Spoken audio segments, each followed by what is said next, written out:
MS. Subbulakshmi அவர்களின் தெய்வீக குரலில் காசி விஸ்வநாத சுப்ரபாதம் உங்களுக்காக வழங்குவதில் பெருமைப்படுகிறேன். வணக்கம். ஸ்ரீனிவாசன் விஸ்வநாத்.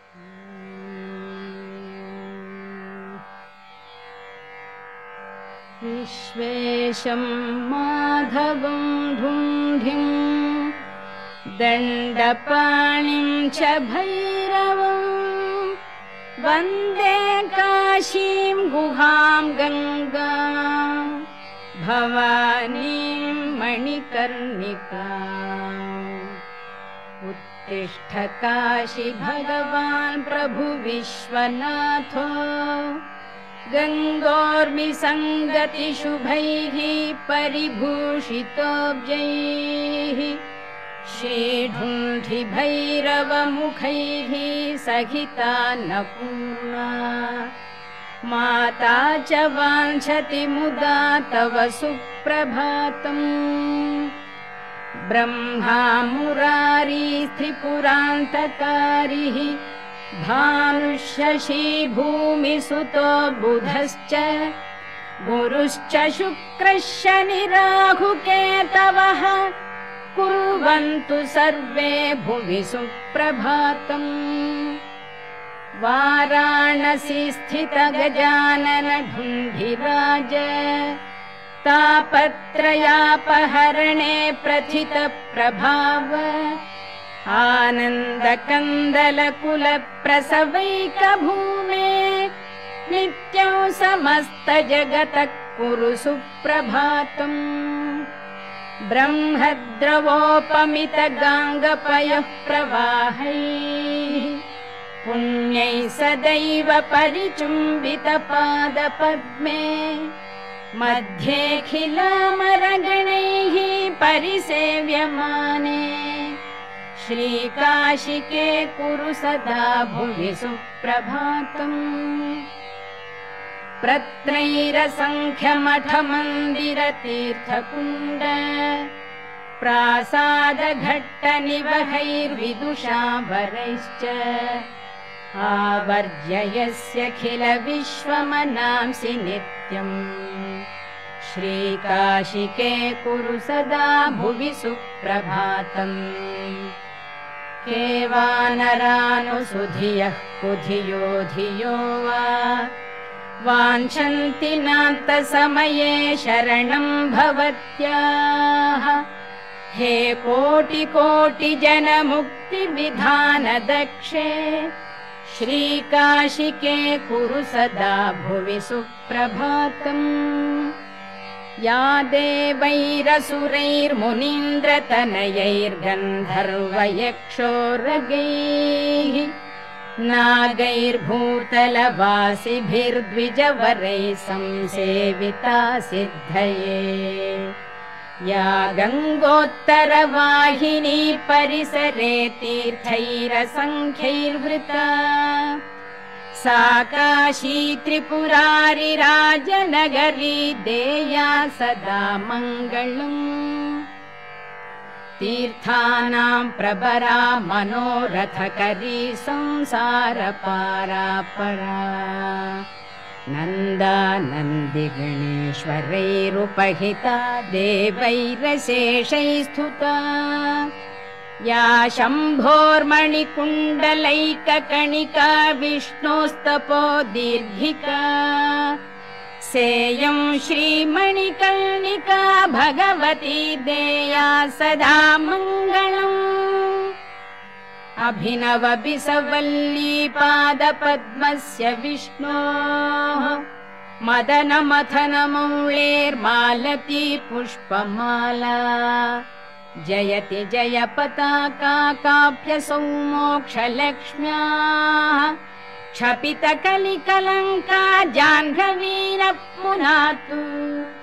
गाङ्गं वारि मनोहारि मुरारि चरणच्युतं त्रिपुरारि शिरश्चारि पापहारि पुनातु माम्।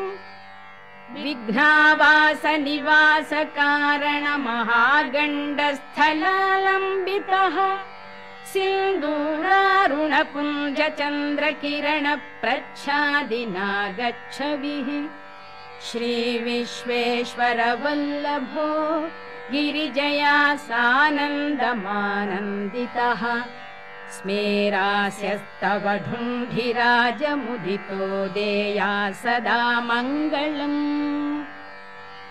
कण्ठे यस्य लसत्कराळगरलं गङ्गाजलं मस्तके वामाङ्गे गिरिराजराजतनया जाया भवानी सती नन्दिस्कन्दगणाधिराज सहित श्री विश्वनाथ प्रभुः काशी मन्दिर संस्थितोऽखिल गुरुर्देया सदा मङ्गलम् देया सदा मङ्गलम् श्री विश्वनाथ करुणामृतपूर्ण सिन्धो शीतांशुखण्ड समलङ्कृत भव्यचूड उत्तिष्ठ विश्वजन मङ्गल साधनाय नित्यं समस्त जगत कुरु सुप्रभातम् श्री विश्वनाथ वृषभध्वज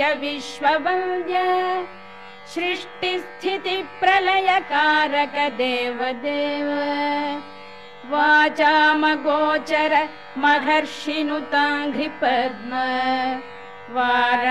वाराणसीपुरपते कुरु सुप्रभातम् श्री विश्वनाथ भवभञ्जन दिव्यभाव गङ्गाधर प्रमथ वन्दित सुन्दराङ्ग नागेन्द्रहार नत भक्त भयापहार वाराणसीपुरपते कुरु सुप्रभातम् श्री विश्वनाथ तव पादयुगं नमामि नित्यं तवैव शिवनाम हृदा स्मरामि वाचं तवैव यशसा नघ भूषयामि वाराणसीपुरपते कुरु सुप्रभातम् काशीनिवासि मुनिसेवित पादपद्म गङ्गाजलौघ